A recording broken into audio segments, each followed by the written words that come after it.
Mimi ni mkaji wa Barnabas, lakini leo tumestuka sana kama hii maneno ya Murkomen. Unaona hii risasi ndio imeua mama pale korofa. Unaona ile korofa ile? Amepika mama na mtoto akinyonyesha kwa ile korofa. 2 days after Monday's Saba Saba protests are now over. But for some families, it's death, mourning, injuries, and millions worth of losses. In Kiambu, one family lost a young girl to a stray bullet. In Nakuru, a woman with a young child was killed by a stray bullet again. In other parts of the country, dozens of men and young women were killed by police at point blank.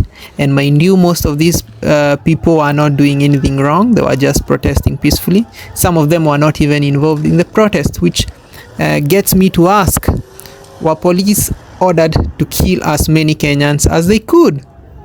Anyway, in other parts of the country, businessmen and women have been counting hundreds of millions worth of losses, from Juja to Nairobi CBD to Nakuru to Nyeri, Kirinyaga, Kisumu, Eldoret, everywhere in the country.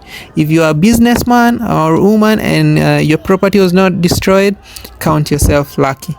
There were lots of goons hired by unnamed politicians to loot and destroy properties so that so as to discredit Gen Z peaceful demonstrations. Now, what I'm wondering is, what will the Saba Saba maandamanos be remembered of?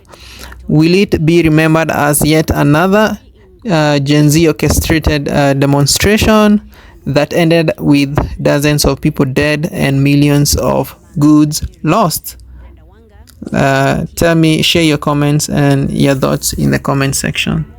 The Kenya National Commission on Human Rights confirms that 31 people have died amidst the unrest.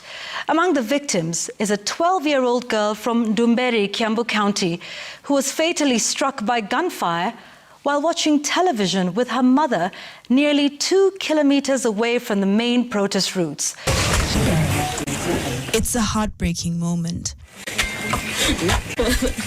Lucy Ngugi steps out of what she thought would be a place of safety for her family, now forever marked by tragedy. Just yesterday evening around 6:20 p.m., Lucy was in the living room with her 12-year-old daughter Bridget when a strange, sharp sound pierced the air. Hatujui mahali risasi ilitoka, lakini ilikuja ikapiga kangoga mabati, ikaenda ikatoboa ceiling. Mtoto alikuwa amekaa na mama yake, alikuwa na TV. Na kumwangalia kwa mkono nikaona ako na damu. Wakati niliona ako na damu, tulidhani ni kitu imemkata, kama ni kitu imepasuka. Wakati nilimshika mkono kuangalia damu imetoka wapi, ndio mtoto wangu akaanguka chini, na kumwangalia nikaona ako na shimo kwa kichwa. Bridget was bleeding heavily. The family rushed her to the nearby St. Bridget Hospital. Doctors told them what no parent ever wants to hear. What appeared to be a bullet was lodged in her head. Sasa mahali risasi ilimdunga hapa. Sasa hiyo ni kitu haieleweki. Mahali ilitoka na vile iliingia.